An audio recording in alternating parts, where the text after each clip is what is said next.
Welcome to iLectureOnline, and here I'm going to show you an example of how to deal with electrical potential and electrical potential energy.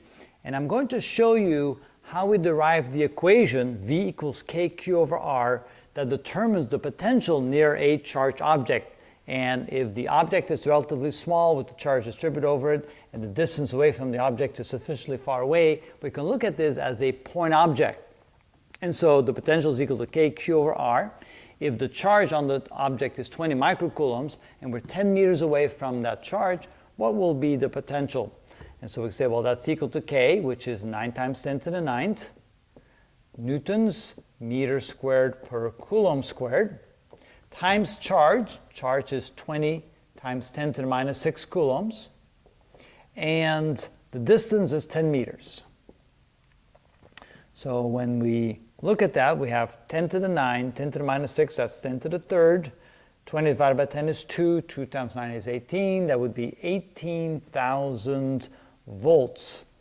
So if you're not sure how I came up with those numbers, we grab a calculator, but be assured that looks like it's right. How do we get volts? Well, let's take a look at those units. We have newtons meter squared per coulomb squared.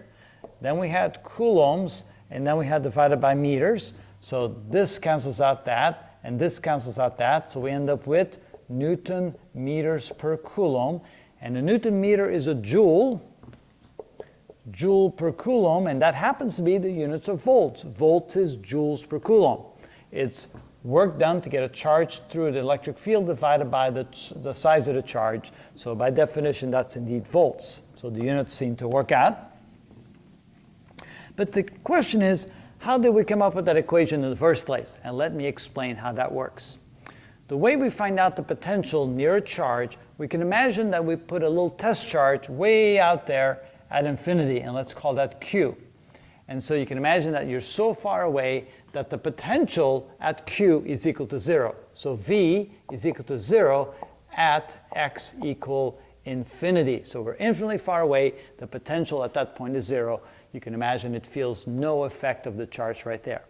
And then we begin to push the charge there, because remember that by definition, potential V is equal to the work done to put a charge in a particular location divided by the size of the charge. That by definition is the potential. So how much work does it take to take a small charge Q and push it this close to a big charge Q? Well, the way to do that is to imagine this. Let's place a charge somewhere in the middle where we're pushing the charge in that direction. At that moment, you can imagine that that charge is feeling a force to the right, a repulsive force due to the presence of this charge, and that force here is equal to K times big Q, little q divided by the distance between them squared, and of course that would be in the positive x direction. Push to the right, and we're now pushing this charge to the left. So the motion is to the left, and let's say that we push it a very small distance, a very small dr to the left. Of course, by moving it from there to a location a little bit closer, we've done a little bit of work. And let's call that little bit of work that we did, and oh, there goes my pen. Let's call that little bit of work that we did a little dw. We did dw amount of work, and that is equal to the force F dot dr, the amount of distance that we covered over that small little interval. And of course, the definition of F dot dr, that's a dot product, dw is equal to F, the magnitude of the force, times the magnitude of dr, times the cosine of the angle between the two. Now notice that the force is directed to the right and the displacement is directed to the left, so we have an angle of 180 degrees between the two, and that means that this is equal to the force times dr times the cosine of 180 degrees. And of course, the cosine of 180 degrees is equal to -1, so this is equal to minus f dr. And that's the amount of work we did to move it from this point to a point a little bit closer, a little dr closer. So to find the total work done, to take this charge all the way from here all the way over to this location, we need to add up all those little dw's. And of course, adding up all these little dw's is the same as integrating dw. The integral of dw is equal to the total work done is equal to the integral of minus f dr from r equals infinity to r equals that location right there. So let's for a moment to call it r sub naught to make it look different from the r that we're dealing with. So r equals r sub naught, which is equal to 10 meters. All right, how do we do that? Well, first of all, we're going to replace the force by what the force is equal to, which is that. So this is equal to the integral from r equals infinity to r equals r sub naught of negative, we'll put the negative in front of the integral sign, k big Q little q over r squared dr. And then we realize that k, q, and little q are all constants, so we can move that outside the integral sign. So this becomes equal to minus k, q, little q, times the integral from r equals infinity to r equals the spot where we want to be. And then 1 over r squared is the same as saying r to negative 2 dr. And now we're ready to integrate.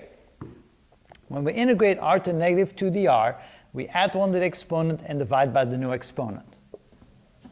So this is equal to, we still have to keep what we have here, that's minus k, q, little q. The integral of that would be r to the negative 1 over the negative 1, right? So we add 1 to the exponent, divide by the new exponent, and then we evaluate that from r equals infinity to r equals to where we want to go. And then you can see that this negative sign cancels out this negative sign, so we can write this as k, q, little q divided by r, and evaluate it r equals infinity to r equals r sub naught.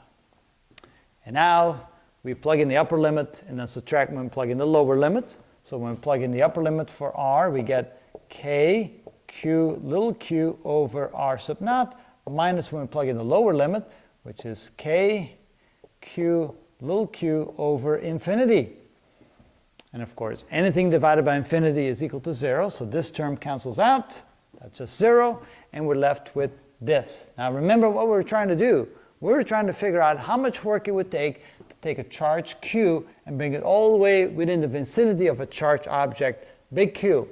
And so that's the work done to get it there, right here. And then remember the definition for potential. The potential is the work to get an object or a charge to that location divided by the size of the charge. So in this case, the work is going to be equal to, here we go, k, big Q, little q over r sub naught. R sub naught is the location right here. And we divide the whole thing by little q. You can then see that the little q's cancel out, so it doesn't matter what size charge you use, it will always cancel out. And so therefore the potential is equal to k, q over r sub naught. And look, that looks exactly like the equation we have over here.